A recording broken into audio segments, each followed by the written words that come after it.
All right, welcome back. For those that stayed, welcome. For those that are new. So the next speaker we have coming up is Roger Sels, and I hope I'm pronouncing it all right.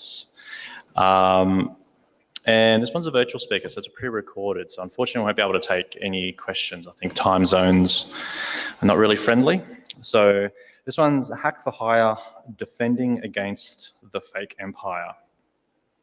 So what do Indian oil tycoons, Middle Eastern government officials, and Qatari, Kashmiri, Sikh political groups all have in common? They are all targets of the behemoth threat actor known by the moniker BAHAMUT. I hope I'm pronouncing that right as well. So defending against this specific threat actor is especially difficult because the group of suspected of reusing the group's tools and imitating their tradecraft. So the threat actor is also heavily leverages publicly available tools that further obscure attribution as well. So we've got Roger Sels, who's just about to come up on the screen there. So Roger leads BlackBerry security solutions for Europe, Middle East, and Africa, and serves as a trusted advisor to client C-suites with a focus on maximizing their cyber program value and impact. He has more than 20 years of hands-on deep technical experience and leadership within the cybersecurity space. Before joining BlackBerry Cylance, Roger was a founding chief information security officer at a fast-paced startup where he acted as a trusted advisor and a management consultant to executives in several Fortune 50 companies over several years. Most recently with blue chip organizations including Deutsche Bank, AXA Technology Services, and ING. So can we please give a warm virtual clap? Hopefully it goes over to where he is. Welcome to Roger.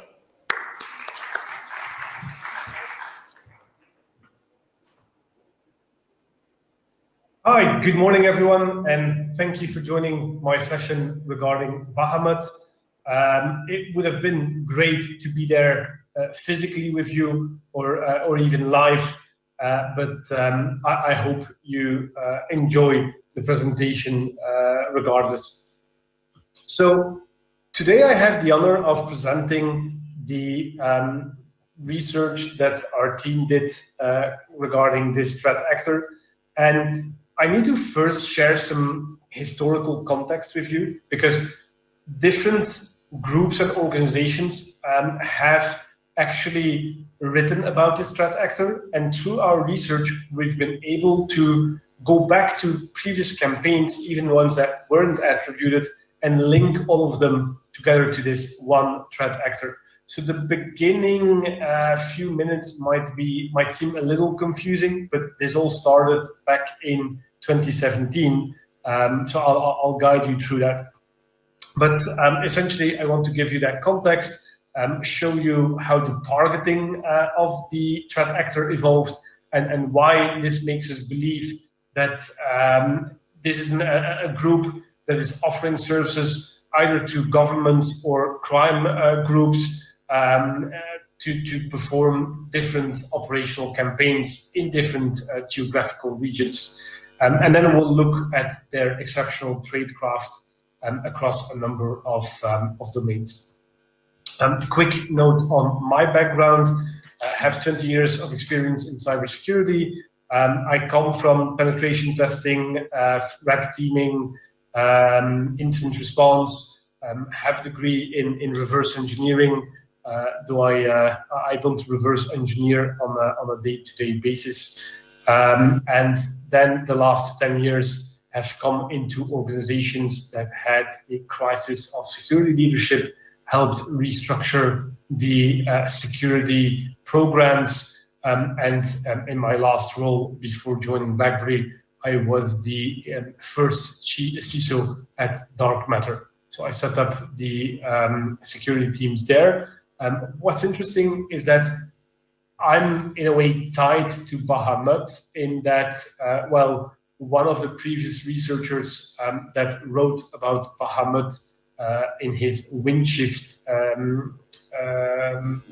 campaign analysis was Taha Karim, who was working at Dark Matter. And then initially back in 2016, I had picked up on certain attacks to a number of our executives.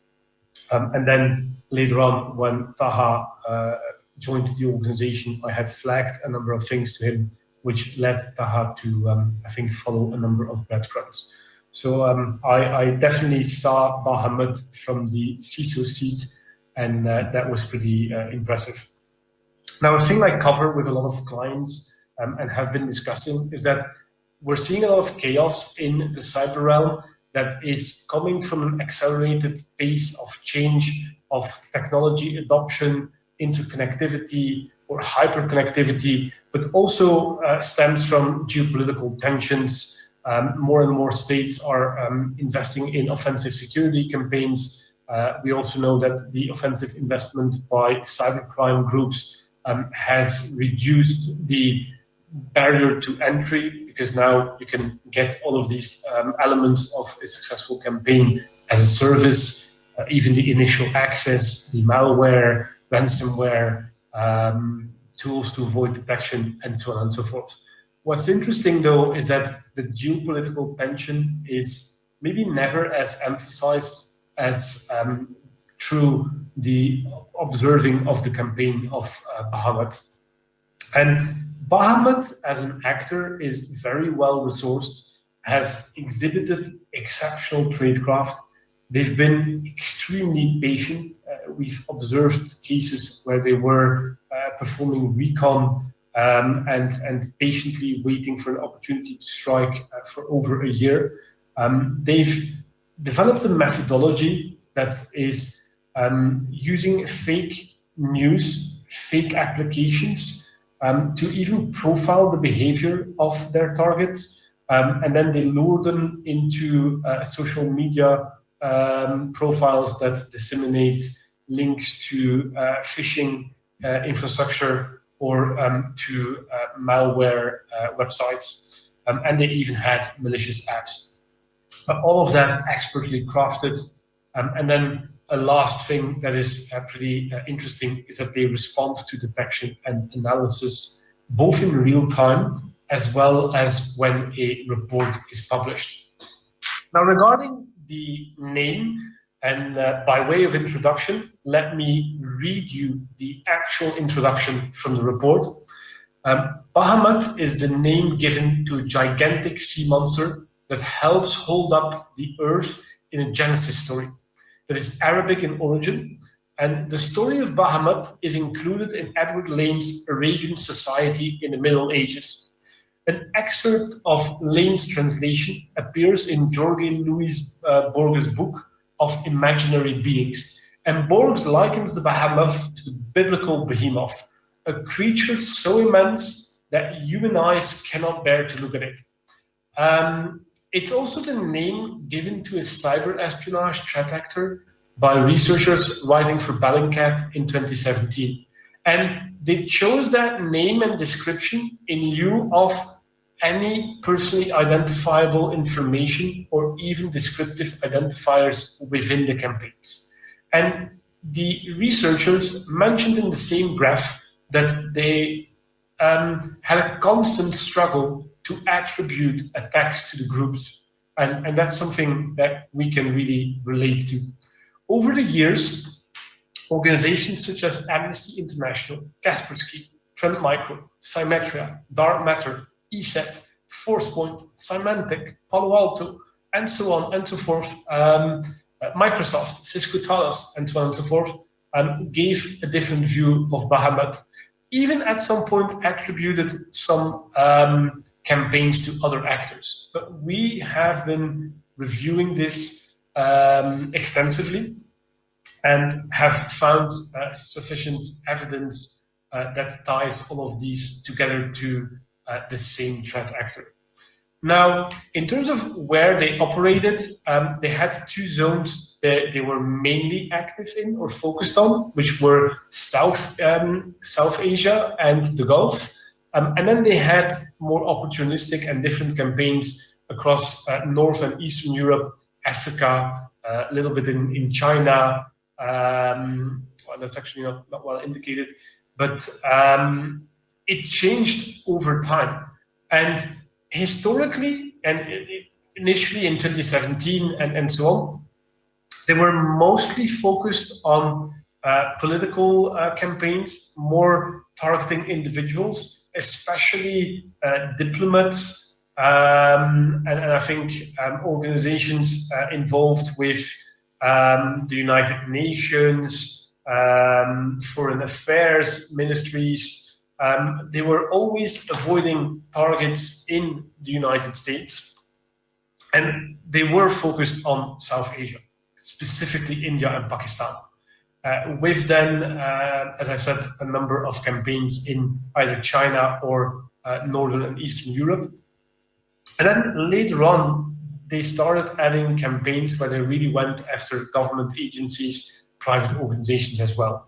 We've seen them fish users that are using very well reputed and known and widely used messaging services, both in the West and the East. So that is also something that is indicative of a wide target base or different target bases. And then they added a particular focus to the Gulf nations as well as to South Asia. Across these targets, I think in Saudi Arabia, they targeted 7 different ministries. And the emphasis there was monetary and financial policy. In the UAE, Qatar, Bahrain, Kuwait, the focus was on retrieving information on foreign policy and defense. They also went after a diplomat in the Emirati Ministry of Foreign Affairs, the Emirati Minister of State for Foreign Affairs himself, the head of an Emirati foreign policy think tank, and so on and so forth. So because of this wide array of different targets, regions, it's very difficult to find which nation state or crime group could be really interested in these campaigns. And then, of course, because these are espionage campaigns, that would lead us to conclude that it had to be a nation state, or is more likely a nation state that conducted these. So how did they operate? Well, initially, they would do one of 3 things. And social media were quite key in this. They would reach out to targets directly through a private message, typically from an attractive woman profile. Or they would ensure that their victims would see news that was specifically targeted at hashtags that they would consume or pick up. And then they would also gradually distort news on certain websites or publish unique content so that people would interact with that, try and find out more, and then land into one of the social media profiles that were set up to disseminate the same news. All of these initial vectors lacked anything malicious, and it was always expertly tailored to the interest of the targeted individual or organization. So Bellingcat had found timesofArab.com, which copied news from real websites. Eventually, they took over, apparently, a website called techsprouts.com, which created unique content. So TechSprouts was a website that seemingly looked legitimate, and initially started by just showing people news about technology, mobile phone reviews, and those things. We even found a CISOS Ireland advisory, TLP White, that referred to some news on TechSprouts. So it looked widely picked up in a lot of communities. And we started investigating TechSprouts more attentively and watching it for a longer period of time. At some point, we were fortunate that the privacy services for the domain registration had elapsed, and that showed us an email address, nitin.agarwal.1988@hotmail.com. And eventually, we're able to link this email address to a Facebook profile. And the last post was on July 17th of 2019. And initially, it appeared that Nitin Agarwal was just a freelance technology journalist, a mobile phone reviewer in India. But then, as we started seeing the website TechSprouts change, we found, this is Nitin's Facebook profile, by the way, we found that Nitin was contributing on a wide variety of articles and actually, in fact, helping steer TechSprouts in a different direction. So you see some articles about the NSO group, about breaches and security and Trump, and all of these that would appeal to certain people. Now, definitely we knew something was up with TechSprouts, but we found nothing malicious. So looking at all of the subdomains, we found that mail.techsprouts.com through passive DNS history had seemed to resolve to a number of hosts with an identical configuration from a network services and ports perspective. And that allowed us to generate a unique network service fingerprint that when we queried through Shodan, if we found a match for this particular configuration of services on a host, we could, to a high degree of assurance, link it to BAHAMUT. And this table shows you a number of these. So we have ranging from websites that we don't know what they did, like bulletinalerts.com, just copied headlines from the South China Morning Post. We have a website in there that's identical in content to Zerodium. We have a fake fitness site that was distributing malware and communicating to Windows malware and implants. We had a number of websites relating to Khalistan and Sikhs for Justice. So again, a wide variety of content to choose from. And well, let's start by the Sikhs for Justice. So it's essentially a secessionist movement, and it's the brainchild of a person called Gurpatwant Singh Panu, who is residing in the US. They're a group of individuals outside of India who support the secession of the Sikh territory in the northern state of Punjab.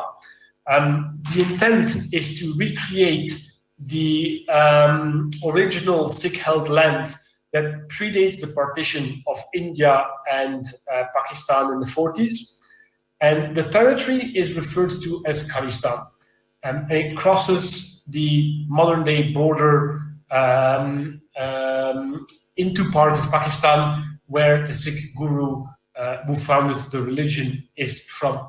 So this movement has been trying to organize a referendum in 2020 to call for that secession. And in the lead up to this, released a voter application. Now, the founder refers to himself as a human rights advocate, and the Indian government views him slightly differently as a individual terrorist. The government even successfully petitioned Google to remove it from the app from the Google Play Store in 2019. So we found, as you saw in the list, several domains that were used by BAHAMUT to engage with SFJ sympathizers. Also interesting to call out that from the Indian government perspective, people have even speculated that the SFJ movement is secretly propped up by the Pakistani military and intelligence services to destabilize the region. So plenty of geopolitical tension right there. When we looked at two of the domains, we found an IP tracker element there and a script that we, when playing around with it, were able to make it spit out an error message that revealed a path including names of 2 Lithuanian gods. If I butcher the language, it would be Nonadivis and Vargantis. They were hosted on different IP addresses in Lithuania, and this is where we found a first malicious APK. I'll come to that later. And we also found a social media profile of how targets were being lured into this distorted world and into downloading this app. So you see that they were targeting Khalistan EN 2020, Khalistan referendum 2020, Six for Justice hashtags, and so on and so forth, and then indicated how to download the app, and the app would have looked pretty benign to the sympathizers. So that's just one element of luring targets into their web. Then we have, again, a whole list here. Just quickly want to touch on bulletin alerts, because that website had a very interesting About Us section that led us to bulletinnews.com. Bulletinnews.com itself didn't have any privacy registration, which might have been intentional, because that then pushed you into the Twitter profile of Ziling Guan, a selfie addict who loves music, is single, doesn't tweet that much, but when she tweets out shortened URLs. Who doesn't love that, right? So this first one that we see here in October 2019 actually refers to a domain e-verification sessionload.com. We were able to determine a number of other domains that resolved to the IP, and to conclude that this part of their campaigns was only used to phish Sina and Yahoo users based in China.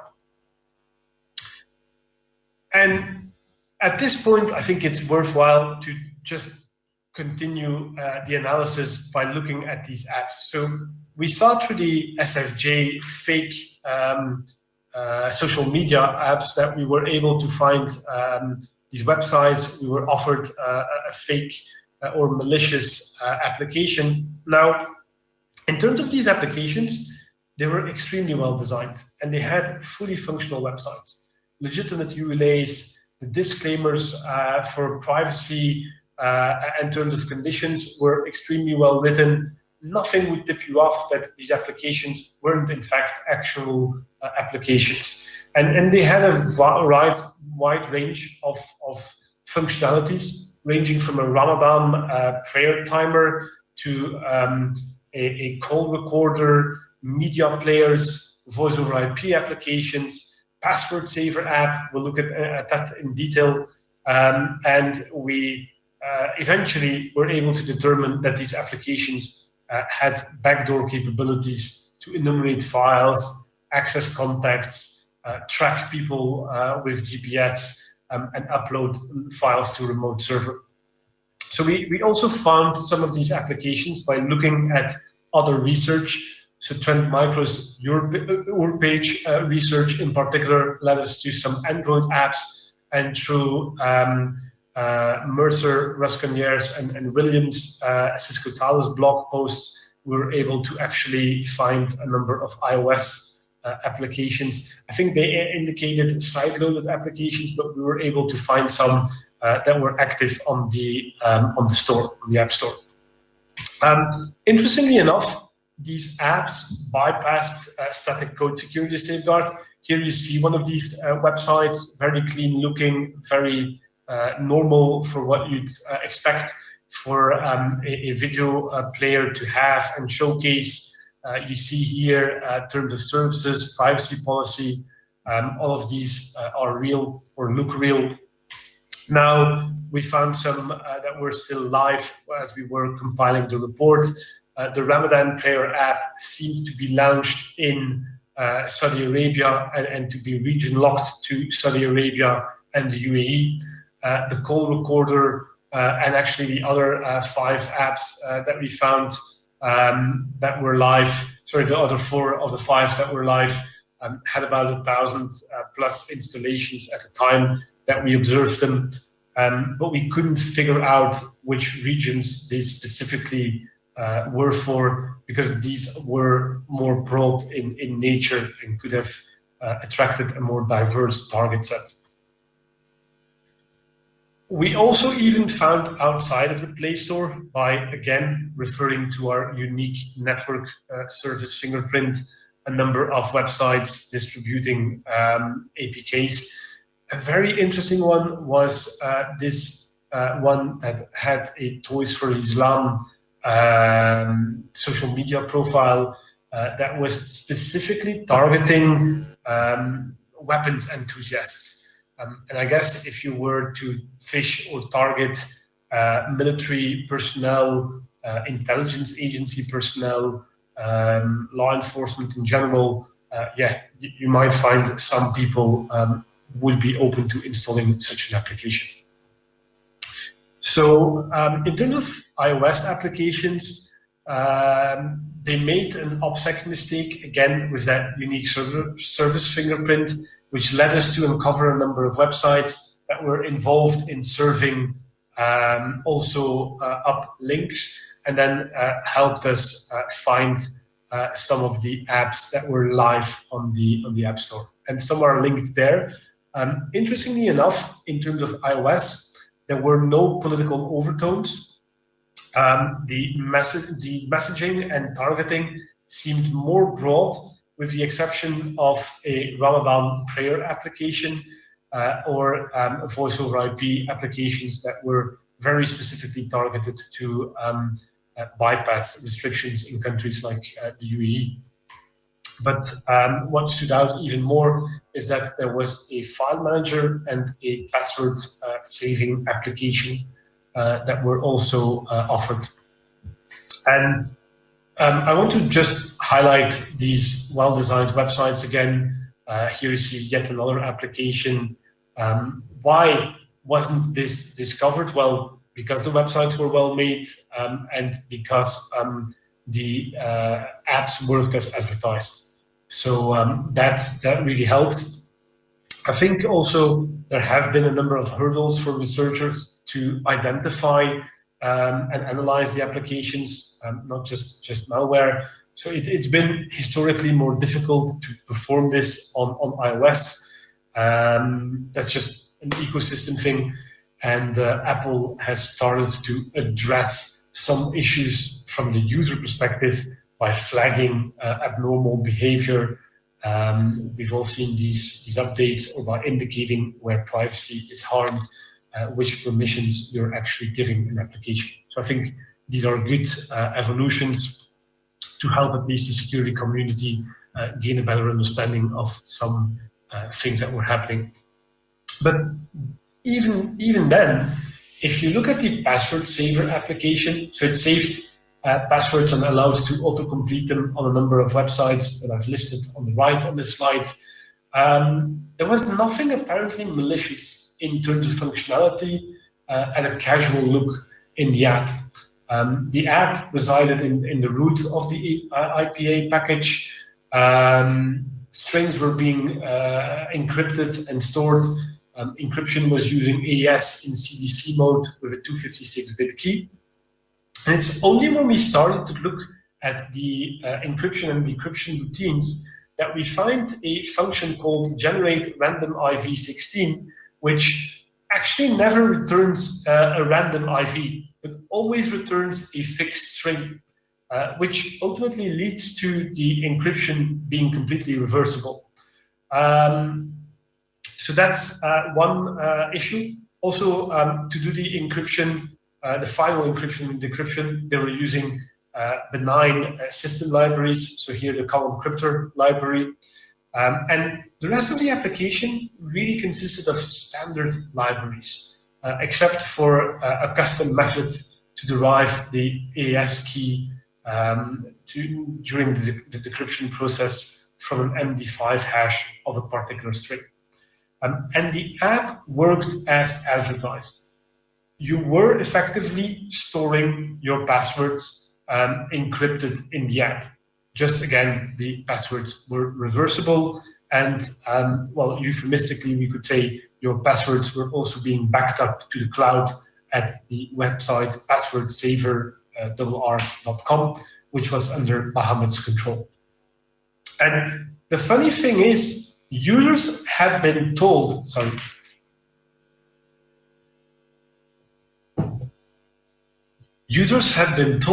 and were warned that this was going to happen. Remember I said the ULAs and privacy policies looked legit? Well, privacy policy here, standard legalese, but in the terms of and conditions, it said that if you use the application, the app will take information regarding your device to ensure compatibility with the application. That doesn't sound too bad, right? But when you continue, it says the application shall have access to collect all your passwords, your documents, etc., and other files stored in your local storage.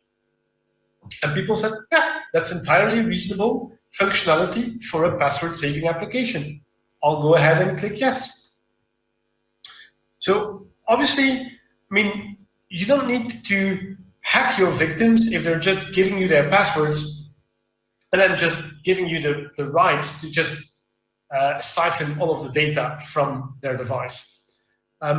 If we look at how they were detecting, avoiding detection and how these backdoors then worked, because we also found backdoors,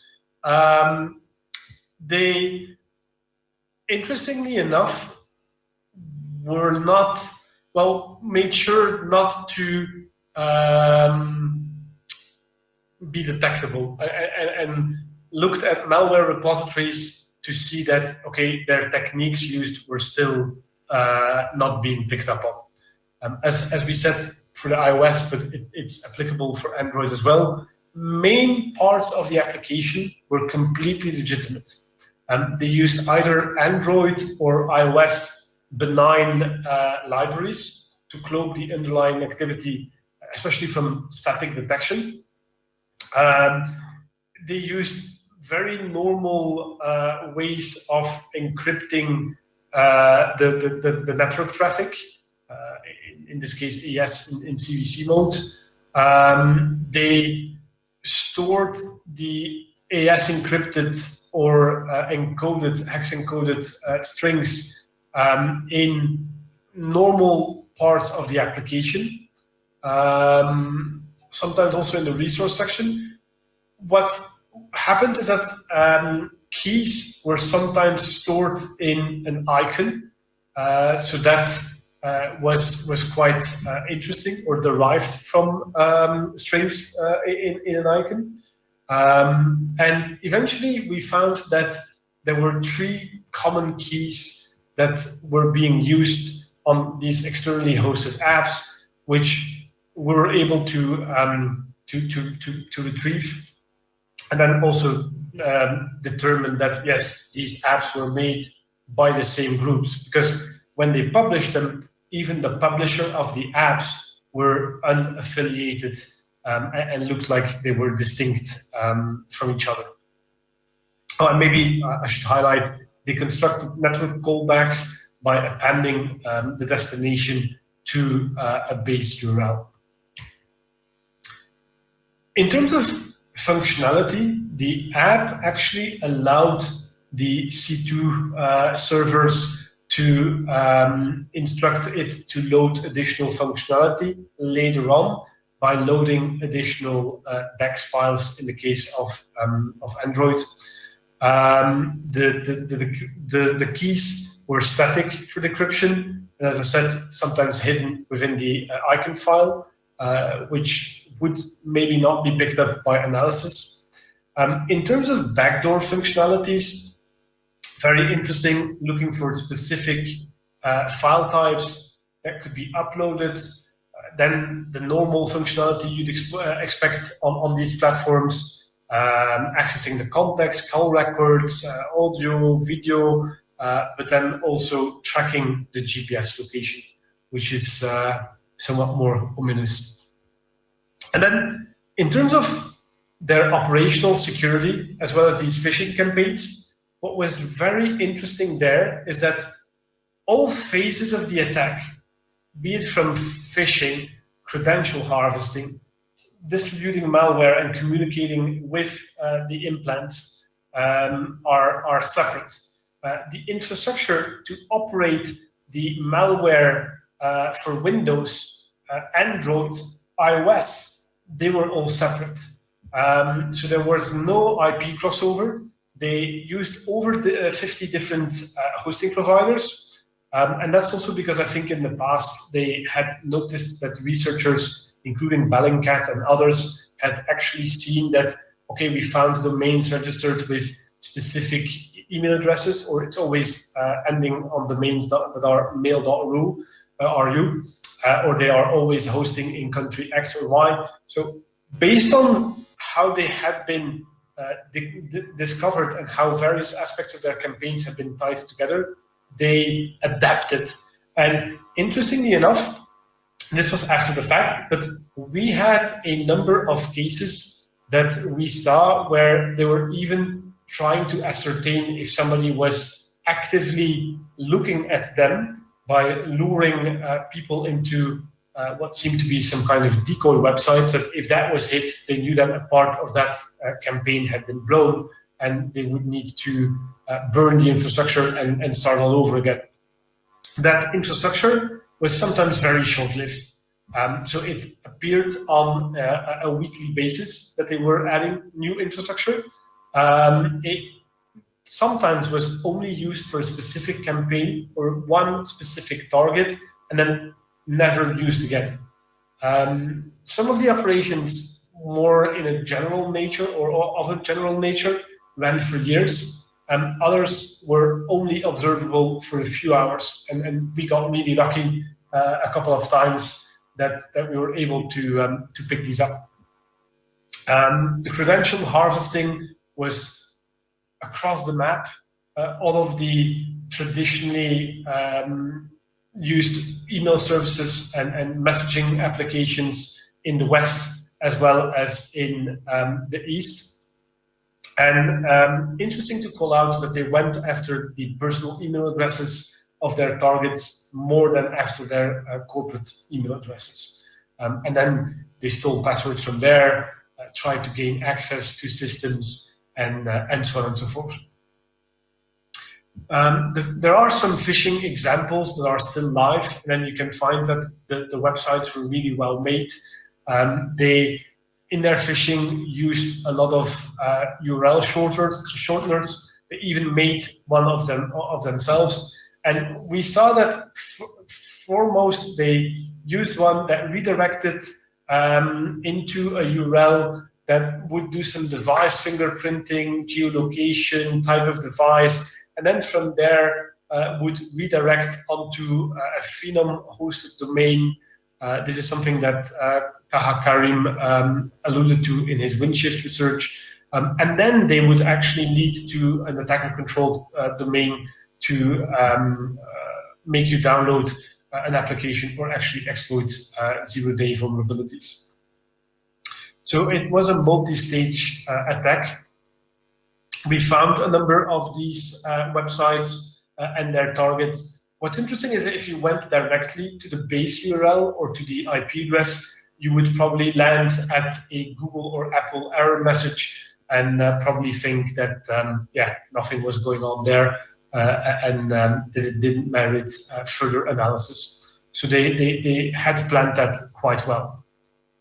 Now, in terms of the malware that they utilized, when you look at Windows samples, they used an interesting string encoding method that uses advanced floating point calculations, and they are performed on x87 math coprocessors. We're going to almost run out of time, so I'll let you read up on this part in the report. But because of that encoding, we were again able to actually tie campaigns to them. Another aspect that's interesting to know of is that a lot of their tools were programmed in VB6 and compiled natively, which is more time-consuming to reverse.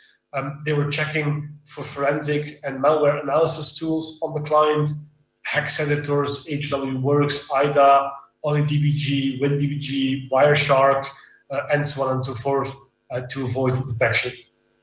So then, in terms of practical conclusions, all of the IOCs are in the report.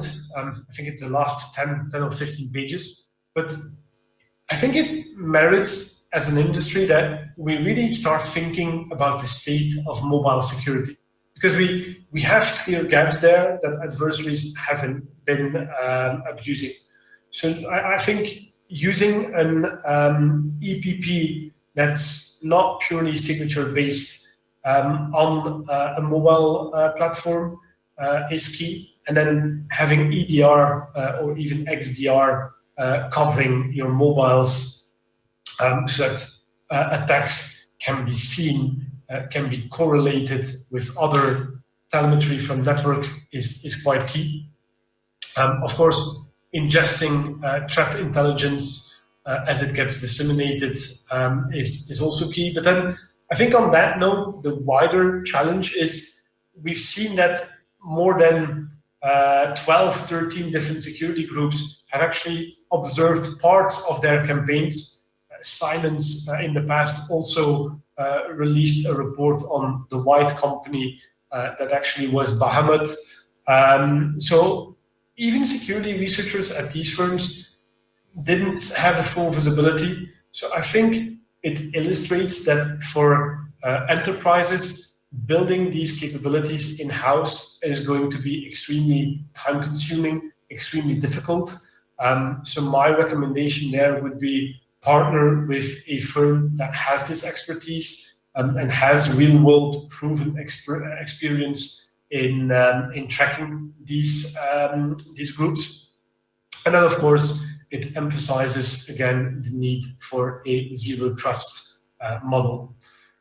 My goal here was just to give you all an overview of how vast the campaigns of BAHAMUT were, that yes, we have proof and evidence that hack for hire companies that are very professional in nature and have many diverse clients operating or requesting them to operate in multiple regions of the world exist. And I think we probably will see more of these threat actors rise up over the next few years.